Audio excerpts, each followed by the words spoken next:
Voy a leer en la versión Reina Valera, Oseas 8, del 1 en adelante. Dice así: pon a tu boca trompeta, como águila viene contra la casa de Jehová, porque traspasaron mi pacto y se rebelaron contra mi ley. A mí clamará Israel, Dios mío, te hemos conocido. Israel desechó el bien, enemigo lo perseguirá. Ellos establecieron reyes, pero no escogidos por mí. Constituyeron príncipes, mas yo no lo supe. De su plata y de su oro hicieron ídolos para sí, para ser ellos mismos destruidos. Tu becerro, oh Samaria, te hizo alejarte. Se encendió mi enojo contra ellos, hasta que no pudieron alcanzar purificación. Porque de Israel es también y artífice lo hizo. No es Dios, por lo que será deshecho en pedazos el becerro de Samaria. Porque sembraron viento y torbellino segarán.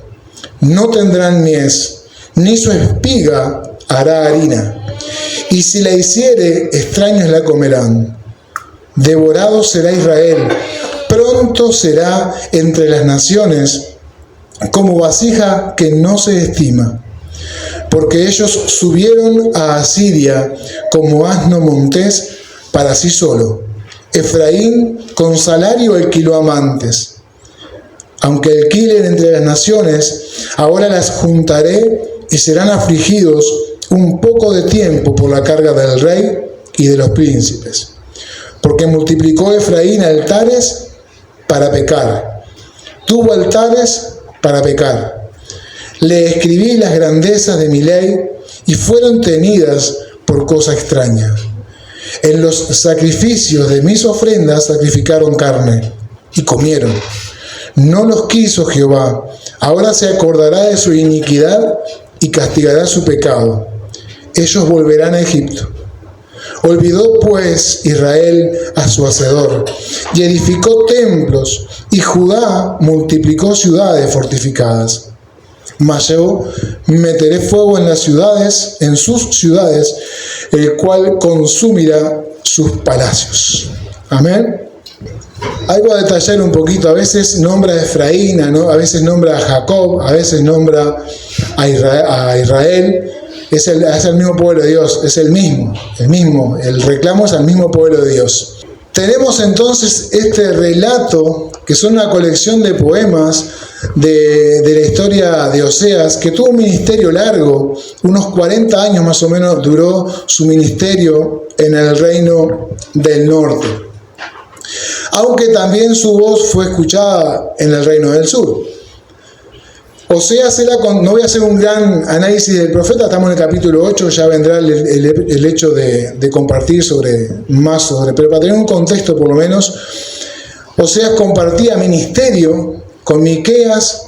Jonás había sido un poquitito antes, Isaías es también contemporáneo, Jonás, y también el profeta Amós. Entonces, ¿qué nos está hablando esto? En esta época donde él está haciendo un reclamo, por lo que leímos creo que todos nos damos cuenta de que hay un reclamo y Dios diciendo las consecuencias de por qué va a caer Israel, por qué va a caer Jacob. Acá estamos en este proceso y de acá vamos a concluir. Pero está bueno saber que Dios no tenía solamente a Oseas en el norte proclamando su voz y diciendo: señores, paren de vivir así porque no van a llegar. Están barranca abajo. Dios ya había mandado de antemano a Elías, a Eliseo, al mismo Jonás, pero no había tenido resultado. La nación de Israel, de Jacob o de Efraín, como se llama acá, seguía en esta dirección. Teniendo al Dios de los cielos como el Dios que los había escogido, siendo un pueblo insignificante, porque Dios, cuando lo explica, dice: yo no te llamé por ser un gran pueblo, Israel, yo te llamé por ser insignificante. Y como sos tan pequeño, te voy a introducir una tierra donde hay grandes naciones, y vos vas a mostrarle mi nombre y vas a decir que hay un Dios en los cielos, creador, que los ha elegido. Pero Israel se olvidó de su Dios, se empezó a apartar. Hace poquito predicábamos sobre 1 Samuel 7, donde veíamos que comenzaban ellos a pedir, ante un poquito anterior, a pedir un rey como las otras naciones, y Dios se molestó, no le gustó a Dios, a Samuel tampoco, pero les puso rey, les dio un gustito ahí. Y desde ahí en adelante, incluso anteriormente en el periodo de los jueces, Israel no daba pie en bola. O sea, estaba totalmente desorientado. ¿Por qué? Porque se dejó ganar con todo lo que veía y todas las naciones tenían sus dioses, sus cultos. E Israel no fue serio con la voz de Dios que le dijo: no te mezcles con otras naciones, no adores a sus dioses, sino adorame a mí. Por ahí lo vamos teniendo en cuenta, pero acá estamos en Oseas, o sea, como 300 años más para adelante en la historia. Y el pueblo seguía en la misma historia. Ya había 2 becerros en Samaria. Ya había, como dice el pasaje, adoraron carne y la comieron. Y lo peor no es eso, el reclamo del profeta o de los profetas era que ellos se pensaban que estaban dándole un culto a Dios. Ellos se creían que Dios los estaba bendiciendo porque en esa época les iba bien económicamente o políticamente. Hicieron arreglos a nivel político con Asiria, con Egipto, donde Dios no les dijo que lo hicieran. Se unieron, vieron que dice como asnos monté solitario, terco, así se fueron a comprar amantes, vendieron su dignidad, olvidaron a quien los hizo, quien los rescató de Egipto. ¿Para qué? Para prostituirse ante dioses que no son dioses.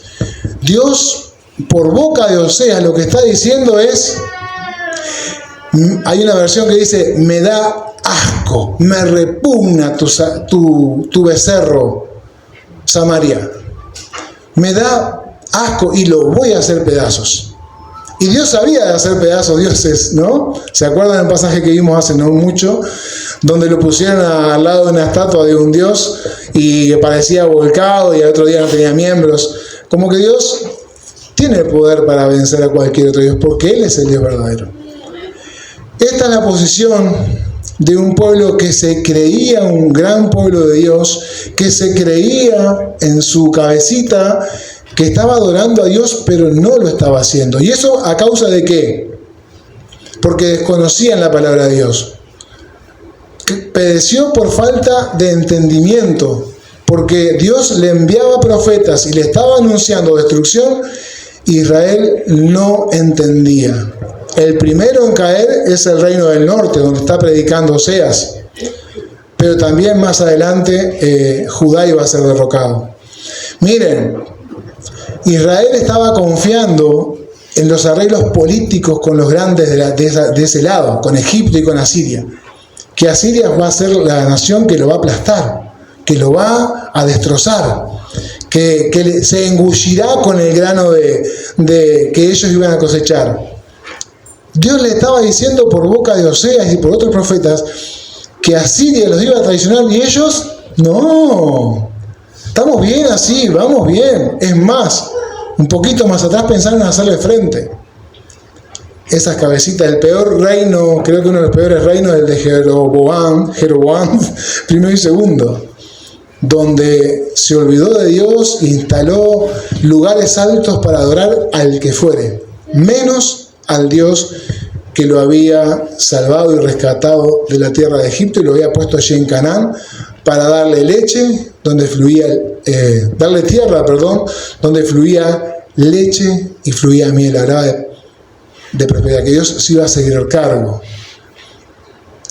Estamos entonces, miren los primeros versículos, lo que hace Oseas es reclamar ante justamente, se ponen reyes y príncipes que yo no conozco. O sea, ustedes están haciendo la de ustedes, ¿verdad? Si uno lee el capítulo 7, del verso 3 al 7 o al 8, va a describir, que lo puedo leer rápidamente, va a describir cómo estaban gobernando esos reyes. Miren, los que Dios no había puesto, ¿no? Mire, del 7.3 en adelante dice: con su maldad alegran al rey y a los príncipes con sus mentiras. Todos ellos son adúlteros, son como horno encendido por el hornero, que cesa de avivar el fuego después que está hecha la masa hasta que se haya leudado. En el día de nuestro rey los príncipes lo hicieron enfermar con copas de vino, extendió su mano con los escarnecedores, aplicaron su corazón semejante a un horno y a sus artificios. Toda la noche duerme su hornero, a la mañana está encendido como llama de fuego. Todos ellos arden como un horno y devoran a sus jueces. Cayeron todos sus reyes, no hay entre ellos quien a mí clame. No estaba, lo que Oseas estaba diciendo es que los reyes no estaban siendo puestos por Dios.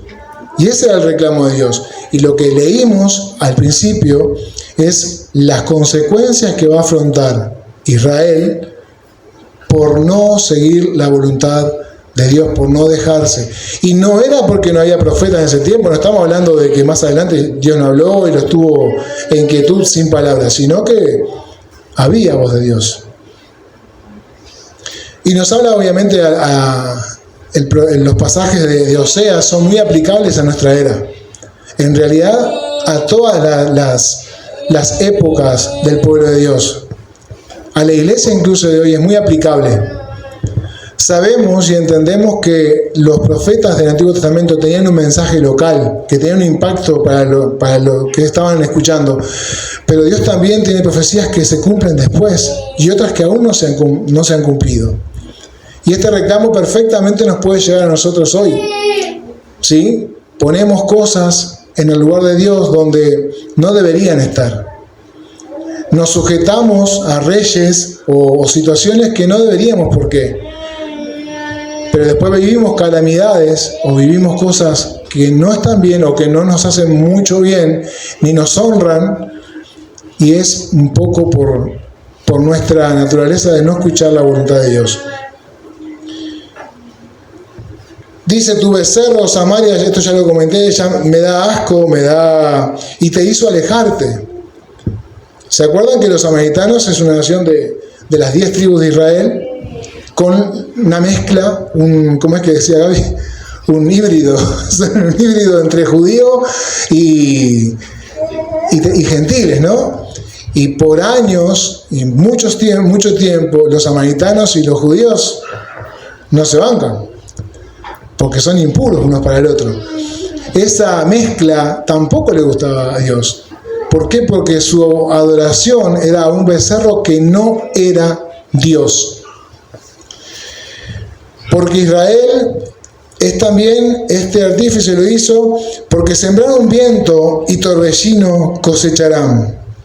Así como sembraron idolatría, van a cosechar exilio. Así lo describía David Guzik, un comentarista. Sembraron vientos, sembraron idolatría a los Baales, a esos dioses, y van a cosechar exilio, van a ser exiliados. No, Dios no los va a cuidar, va a quitar su mano. Ahora, devorado será Israel, pronto será entre las naciones como vasija que no se estima. Un pueblo pequeño que Dios había exaltado, que Dios había mostrado que había un Dios con él, porque era imposible mantenerse entre naciones tan grandes siendo un pueblo tan pequeño.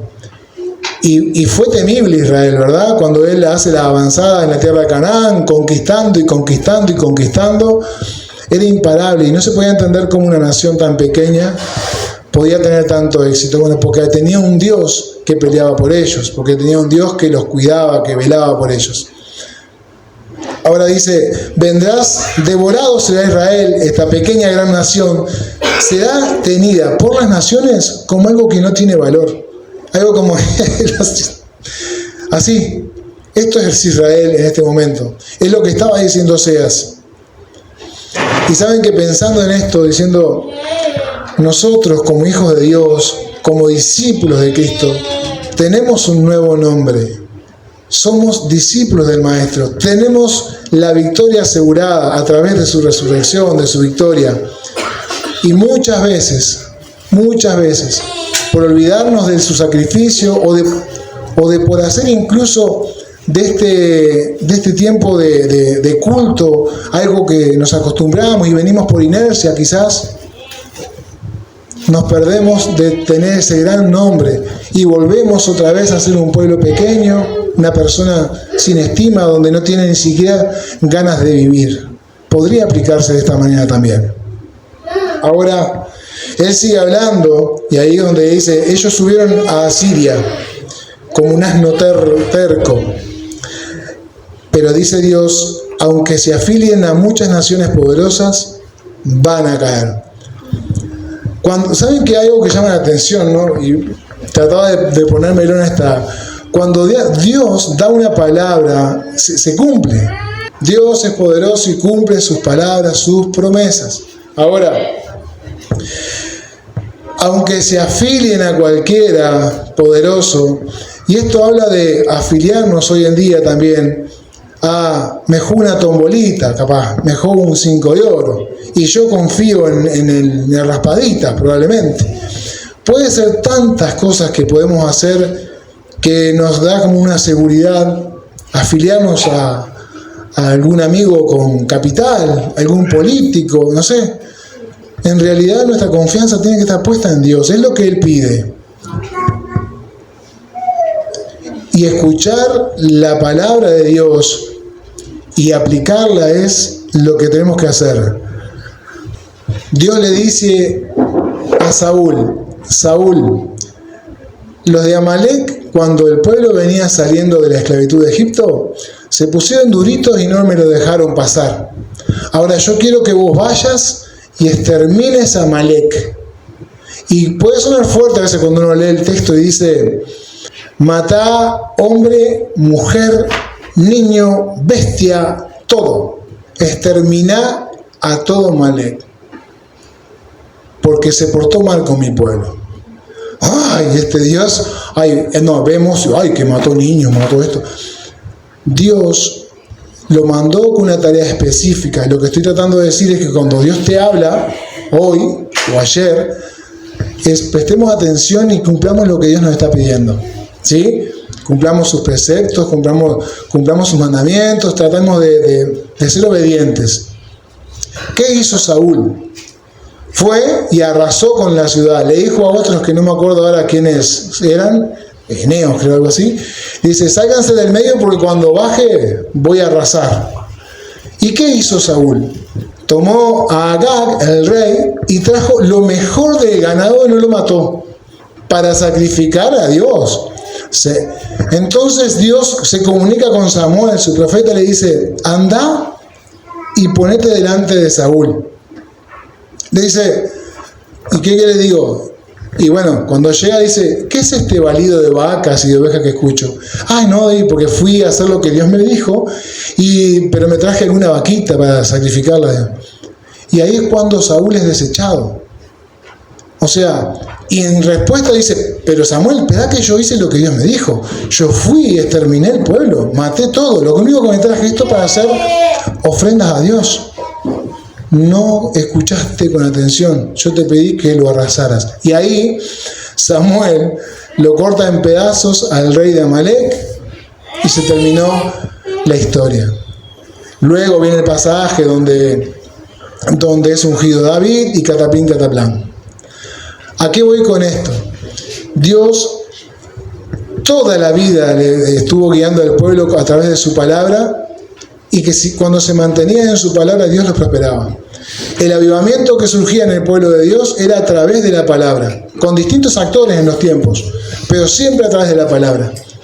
Y hoy Dios va a seguir haciendo lo mismo. A través de la palabra de Dios y de la aplicación en la vida de los creyentes, es que Dios va a cumplir su obra, porque Dios no se determina en los recursos. Dios tiene pueblo siempre que es capaz de doblar sus rodillas y humillarse ante Él. Y algo que dice el profeta Samuel ahí, donde le escribe, dice, se complace, le dice Samuel a Saúl, ¿no? Se complace tanto Jehová en holocaustos y víctimas como que obedezca su palabra. ¿Saben que es estremecedor cuando uno lee este capítulo y es desechado por no cumplir su palabra? Y lo que está diciendo es que a Dios le encanta que lo obedezcan. O sea, manteniéndonos por ahí estamos bien. Ciertamente el obedecer es mejor que los sacrificios y el prestar atención a su voz que la grosura de los carneros. Entonces, años para atrás teníamos un problema similar. Acá Oseas tiene un problema similar. El pueblo estaba no entendiendo lo que Dios estaba pidiendo. Y saben que Dios en el libro de Oseas se dicen que es el profeta del amor, ¿no? Como que usted lee el capítulo 11, por ejemplo, y es toda una poesía, ¿no? Dice, cuando Efraín era niño, yo lo tomaba en brazos y lo hacía caminar de mi mano. Dios muriéndose de amor con el pueblo. Y hoy es lo mismo. El mensaje de hoy sería, iglesia, ya han entendido que yo envié a Jesucristo, mi Hijo unigénito, y a camino con ustedes para enseñarlos a caminar. Y tengo una iglesia que va a ir formando su carácter y explicando mi palabra para ir creciendo. Pero como el pueblo de Israel ahí, muchas veces no escuchamos lo que Dios nos está diciendo. Capaz que hasta pensamos que son palabras de Daniel, o de Marcos Balbini si viene, o si predica Miguel. Y es Dios que nos está hablando. ¿Sí? Y nos está diciendo, tengamos cuidado. Aquel que está caminando bien, que se analiza y que percibe que está bien, está buenísimo, siga por ese camino y enseña a otro. Pero aquel que tiene la oportunidad hoy de decir, estás volviendo a los Baales, estás confiando en cosas que no son Dios, estás poniendo tu confianza en cosas que no son de Dios y ni siquiera en mi palabra están. Hay un llamado a atención de Dios hoy también. Hoy tenemos un Señor, un Dios, un Rey que es Jesucristo, que ha provisto todo para que accedamos a ese reino eterno de justicia. Podemos llegar y alcanzarlo una vez que seguimos de la mano de Él. Así como me pintaba mucho esa imagen, ¿no? Como el capítulo 11. Te hago caminar tomado de mi mano. Y me hace la idea de un Emanuel, ¿no? Chiquito caminando. Y así somos cada uno de nosotros. Para terminar y concluir. Porque multiplicó Efraín altares para pecar. Tuvo altares para pecar. Ahí estamos hablando de la confusión que tenía el pueblo, porque desconocía, no le interesaba la palabra de Dios. El verso 12 dice, le escribí las grandezas de mi ley y fueron tenidas por cosa extraña. Es fuerte. No hay otra cosa escrita en la palabra de Dios más que grandeza, ¿verdad? La palabra de Dios expresa todo lo que Él ha hecho por cada uno de nosotros, por cada uno de los elegidos. Dice, le escribí las grandezas de mi ley.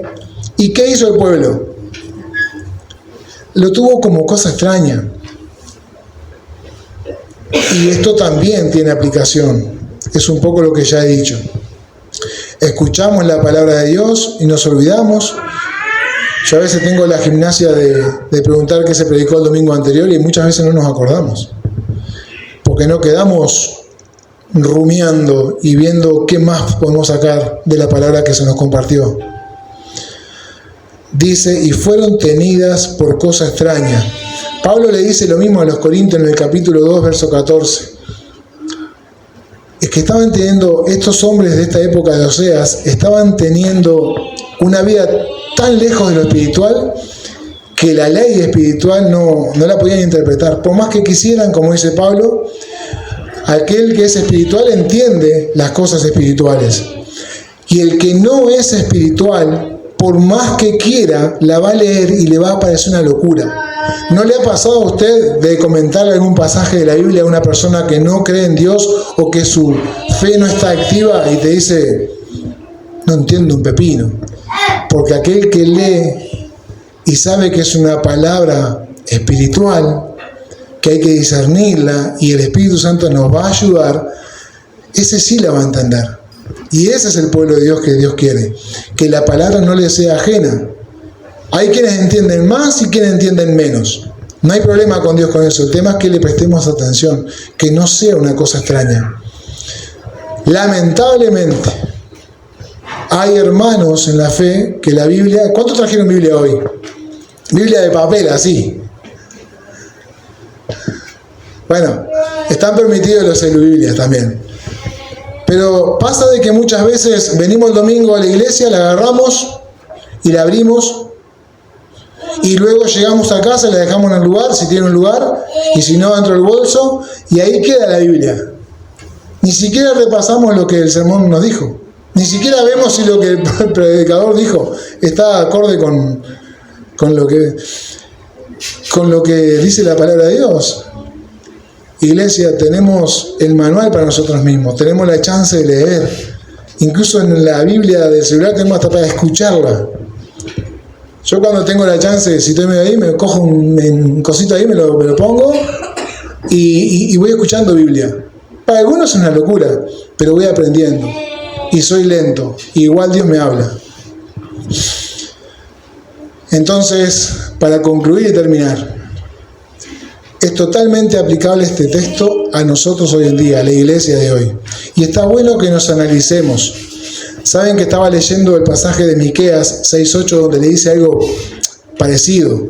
¿Qué es lo que pide Jehová de ti?, le dice el pueblo. Porque Miqueas es contemporáneo con Oseas. Y saben que ese ser humilde o humillarse ante su Dios, en la Biblia textual, que gracias a Dios tengo, tiene una nota muy importante, dice que no hay una palabra en el español o en el castellano para decir humillarse ante su Dios. Habla acerca de algo introspectivo, ¿sí? O sea, sino que analices tu vida acorde a la palabra de Dios que se te va dando. Eso es lo que está diciendo Miqueas. Por eso el reclamo de Dios de un lado y de otro era: gente, vuélvanse a mí, analicen su vida, mírense acorde a la palabra que les estoy mandando. Pues no había. Y todos conocemos la historia después de lo que pasó. Israel fue arrasado, y a los 70 años Judá también fue arrasado. Estuvieron exiliados y bueno, todo un proceso después. ¿Qué necesidad de vivir tales cosas siendo esclavos nuevamente cuando tenían un Dios que era soberano y podía cuidarlos y establecerlos donde los había puesto? Vamos a orar y oremos cada uno en lo personal. Si hay algo de lo que hoy hemos escuchado y que nos invite a volvernos a Dios, a analizar nuestra vida de acuerdo a la palabra de Dios y a lo que conocemos, no lo que no conocemos. Pidámosle perdón a Dios, volvámonos a Él y realmente pongámonos serios con Dios. Padre, gracias. Gracias por este libro de Oseas, por todo el libro en particular, y por lo que hoy hemos visto en el capítulo 8. Ayúdanos, Señor, a buscarte en lo íntimo y también como comunidad. Ayúdanos como iglesia a andar en tu palabra, a aprender de ella, a enseñarnos y a exhortarnos como tú lo adviertes en tu palabra. Te ruego, Dios, en el nombre de Jesús, que seamos capaces de interpretar, que seamos capaces de cuestionar cómo vivimos e ir cambiando para vivir mejor, siendo hombres y mujeres espirituales, que te adoremos en espíritu y en verdad. Oro en el nombre de Jesús y nos ponemos en tus manos, Señor. Amén y amén.